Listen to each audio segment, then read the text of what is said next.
అధ్యక్ష, కామ్రేడ్స్, మిత్రులారా, నిజానికి ప్రభాకర్ అన్నట్టుగా ఒక రోజంతా మాట్లాడాల్సిన పుస్తకం 10 నిమిషాలు కూడా మాట్లాడడానికి అవకాశం లేదు. సరిగ్గా 9 గంటలకి లైట్లు ఆఫ్ చేస్తారు, మనం మాట్లాడినా మాట్లాడకపోయినా. మొట్టమొదట ఇది 864 పేజీల పుస్తకం. దాంట్లో 30 పేజీలు ముందు మాటలు పోతే 830 పేజీల నవల. అంటే రష్యన్ నవలలు, ఫ్రెంచ్ నవలలు, ఇంగ్లీష్ నవలలు, ముఖ్యంగా 19వ శతాబ్ది నవలలు, ఆ నవలల సంప్రదాయంలో వచ్చినటువంటి నవల. బహుశా తెలుగులో 1000 పడుగలు మినహాయిస్తే 800 పేజీలు దాటిన నవలలు. బట్ చండీదాస్ గారి నవలలు కూడా ఉన్నాయి, కానీ అవి పెద్ద అచ్చులు వేసి పేజీలు పెంచారు తప్ప 400-500 పేజీలకు మించిన నవలలు లేవు. 100-200 పేజీలకు మించిన నవలలే ఉన్నాయి. ఒక రకంగా తెలుగు నవలా చరిత్రలోనే ఒక గుణాత్మకమైన నవల ఇది. అయితే ఈ నవల ఏమిటి? శీర్షిక దగ్గరే ప్రారంభిస్తే అనేక వైపుల అనేది మనిషికి అనేక వైపుల, సమాజానికి అనేక వైపుల, చరిత్రకు అనేక వైపుల, మానవ సంబంధాలకు అనేక వైపులు. ఈ అనేక వైపులు ఎట్లా చూడాలి అసలు? లెనిన్ ఎక్కడో ఒక సందర్భంలో తత్వశాస్త్ర వ్యాసం ఒకటి రాస్తూ, ఒక వస్తువును అర్థం చేసుకోవాలంటే దాన్ని చరిత్రలో భాగంగా చూడాలి, దాన్ని ఇతర వస్తువులతో సంబంధంలో భాగంగా చూడాలి, దాని లోపలి అంతర్గత చలనాల నుంచి చూడాలి అన్నారు. ఈ 3 ప్రధానమైన షరతులు ఒక వస్తువును అర్థం చేసుకోవడం. విప్లవాన్ని అర్థం చేసుకున్నాము మనం. విప్లవం అనే మాట చాలా ఏళ్లుగా అంటూ ఉన్నాం. విప్లవంలో భాగం అనుకుంటున్నాం, విప్లవంలో లేదా విప్లవానికి వ్యతిరేకం అనుకుంటున్నాం.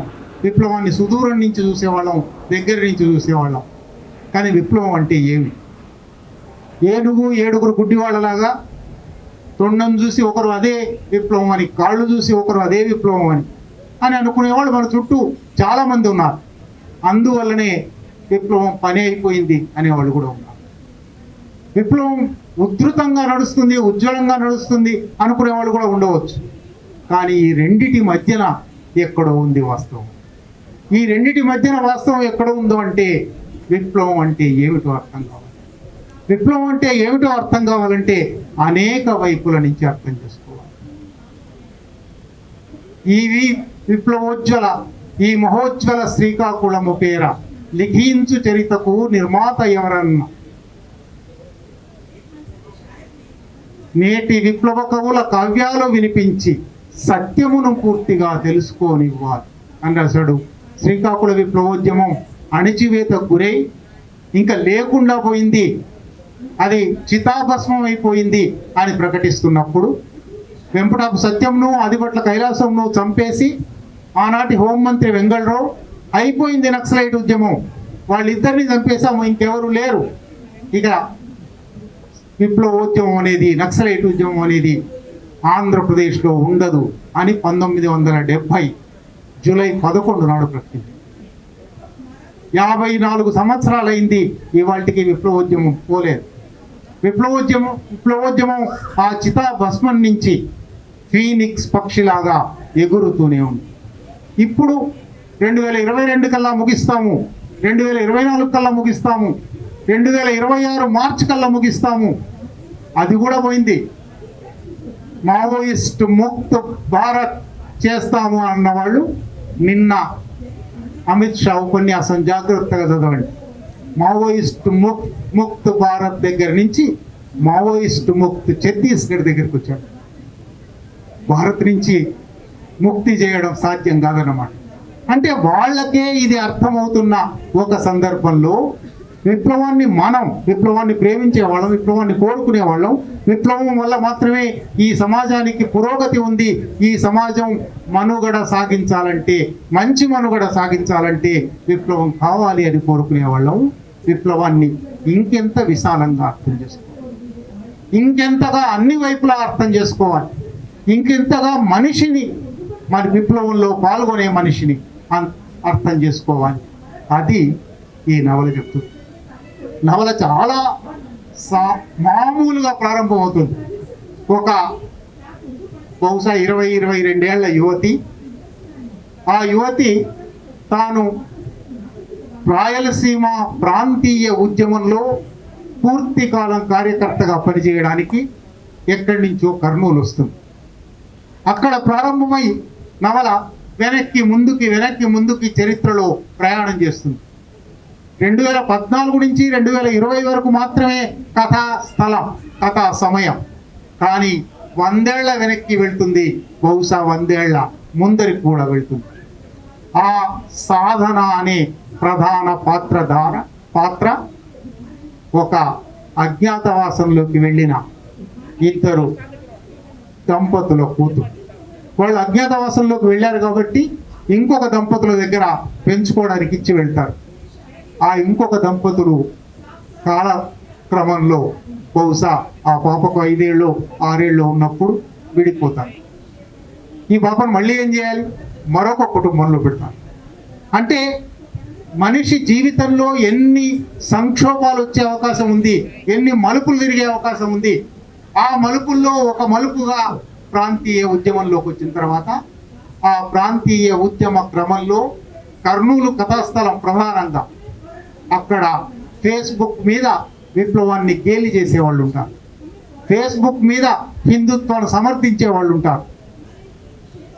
రాయలసీమ ప్రాంతీయ ఉద్యమంలోకి ప్రవేశిస్తూ ఇది అగ్రవర్ణాల ఉద్యమం అని విమర్శించే దళిత పాత్రలు ఉంటాయి. విప్లవోద్యమంలో పనిచేసి బయటికి వచ్చేసి బహుజనవాదమే గొప్ప, ఎన్నికల రాజకీయాలే గొప్ప అనుకునే పాత్రలు ఉంటాయి. లేని పాత్ర లేదు. ఇంతకుముందు ప్రభాకర్ చెప్పాడు, ఎట్లయితే భారతం గురించి అంటారో దీనిలో లేని వస్తువు ప్రపంచంలో లేదు అన్నట్టుగా 2014-20 మధ్య మీరు ఏ అంశం సమాజంలో చూశారో ఆ అంశం ప్రతి ఒక్కటి ఈ నవలలోకి వచ్చింది. అంటే ఒక రకంగా ఇది కళ్ళ ముందరి చరిత్ర. Fact is stranger then fiction అంటారు.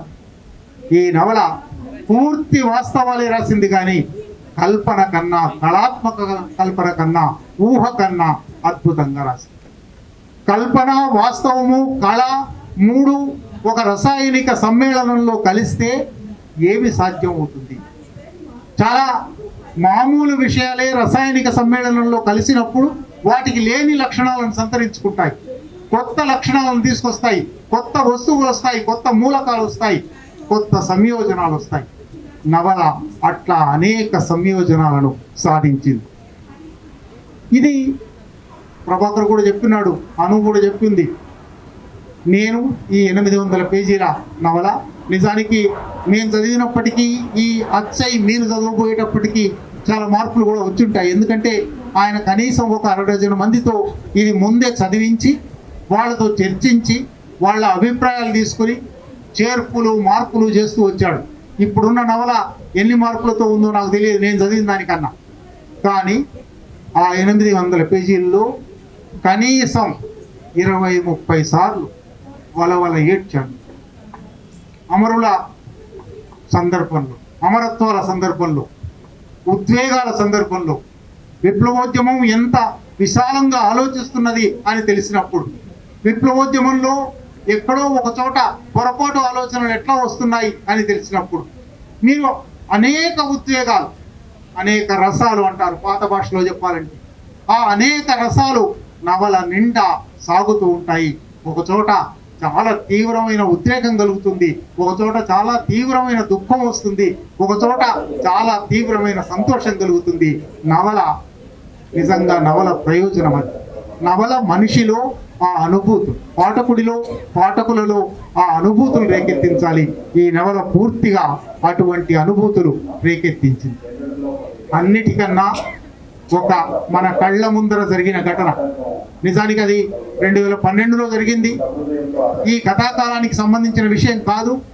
కానీ వాస్తవ జీవితాన్ని కల్పనగా మార్చేటప్పుడు, కళాత్మకతగా మార్చేటప్పుడు తప్పనిసరిగా అనేక పాత్రల నుంచి, అనేక నిజ జీవిత మనుషుల నుంచి ఒక పాత్ర తయారవుతుంది, అనేక నిజ జీవిత ఘటనల నుంచి ఒక ఘటన తయారవుతుంది. గంటి ప్రసాదం హత్య మీరందరూ వినే ఉన్నారు. గంటి ప్రసాదం హత్య ఎట్లా జరిగింది? నయీం ముఠా చేతుల ద్వారా ప్రభుత్వం ఎట్లా ప్రసాదం గారిని చంపేయించింది. ప్రసాదం గారి చంపిన తర్వాత కూడా ఆయన మరణించిన తర్వాత ఆసుపత్రికి తీసుకుపోయారు. ఆసుపత్రిలో ఆయన నేను విప్లవం కోసం బతకవలసి ఉంది కనుక నన్ను బతికించండి. చనిపోవడానికి కొద్ది ముందు ఆయన ఒక ఉపన్యాసం చేస్తూ, ఇవన్నీ వాస్తవంగా జరిగిన ఘటనలే, కానీ ఇక్కడ ఒక పాత్రలోకి అవన్నీ ఆపాదించబడ్డాయి. కొద్ది సమయం ముందు ఆయన నెల్లూరులో హత్య జరిగింది. గుంటూరులో ముందు రోజు ఒక ఉపన్యాసంలో విప్లవకారులం లేదా విప్లవ సానుభూతి పరులం, సాధారణంగా ప్రగతిశీలవాదులం అని చెప్పుకునే వాళ్ళం, చాలా త్యాగం చేస్తాం, చాలా వదులుకోవడానికి సిద్ధపడతాం, కానీ మన అహంకారాన్ని వదులుకోలేము అన్నాడు. ఇది నిజంగా విప్లవకారులు అనవలసిన మాట, విప్లవకారులు గుర్తించవలసిన మాట, విప్లవకారులు తమలో తాము తరించి చూసుకోవలసిన మాట. అది కూడా నవలలోకి తీసుకొచ్చారు.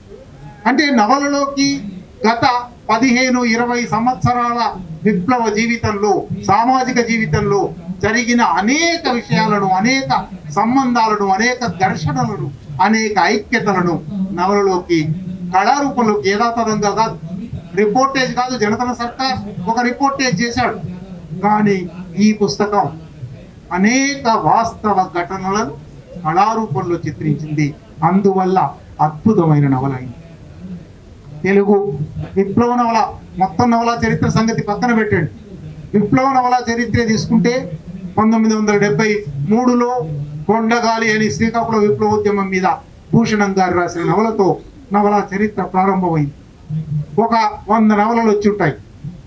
విప్లవంలో పాల్గొన్న వాళ్ళు రాశారు, విప్లవాన్ని బయట నుంచి చూసిన వాళ్ళు రాశారు, విప్లవాన్ని వ్యతిరేకించిన వాళ్ళు రాశారు. విప్లవం వస్తువుగా 100 నవలలు వచ్చి ఉంటాయి. లేదా విప్లవ నేపథ్యం నుంచి గత చరిత్రలోకి వెళ్ళి అంటరాని వసంతం లాంటి నవలలు వచ్చి ఉంటాయి, అల్లం రాజయ్య నవలలు వచ్చాయి, సాధన నవలలు వచ్చాయి, నల్లూరు రుక్మిణి గారి నవలలు వచ్చాయి, స్వయంగా పాణి నవలలు వచ్చాయి. తెలుగు విప్లవ నవల చరిత్రలో ఆణిముత్యం లాంటి నవల. తెలుగు విప్లవ నవల చరిత్ర ఇంత విశాలంగా, ఇంత లోతుగా జీవితాన్ని తరిచి చూడగలదు. జీవితాన్ని తరిచి చూడడం తప్ప నవల చేయగల పని లేదు.